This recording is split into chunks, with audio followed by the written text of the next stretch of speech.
প্রত্যেকটা পলিটিক্যাল পার্টির সাথে আমাদের খুব ভালো কথা হয়েছে। সবাই ইলেকশন করবেন এবং ইলেকশন করার জন্য যেই প্রিপারেশন দরকার সেগুলো এই গভর্নমেন্ট নিচ্ছে। ইলেকশনকে ফ্রি, অবাধ, সুষ্ঠু করাটা এই গভর্নমেন্টের দায়িত্ব।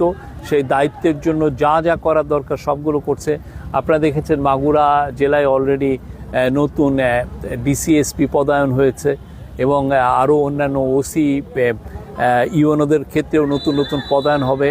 আমরা চাই যে প্রত্যেকটা ডিস্ট্রিক্টে যে ফিটেস্ট অফিসারগুলো যাতে পদায়ন হয়, যারা সবচাইতে কাজের ক্ষেত্রে যাদের একদম ফ্ললেস রেকর্ড আছে, তারা এসে এই মাঠ প্রশাসনের দায়িত্ব নেবেন যাতে আমরা সুন্দর একটা ইলেকশন তারা আমাদেরকে উপহার দিতে পারেন। এই ইলেকশনকে বানচাল করার মতো কোনো ধরনের কোনো কনস্পিরেসি কাজ করবে না, কারো ওই শক্তিও নাই এটাকে বানচাল করার। কেননা আমরা চাচ্ছি ভালো ইলেকশন 15 ফেব্রুয়ারির মধ্যে।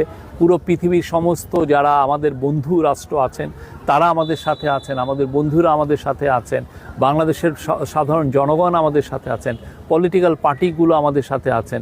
দু একটা ফরিয়া শ্রেণীর দু একজন কেউ যদি কিছু বাটপাট টাইপের লোক কে কী বললো ইউটিউবে, সেটা দিয়ে আপনারা সত্যিকার অর্থে আমি আপনাদের অনুরোধ করব এটা দিয়ে আপনারা কনফিউজ হবেন না।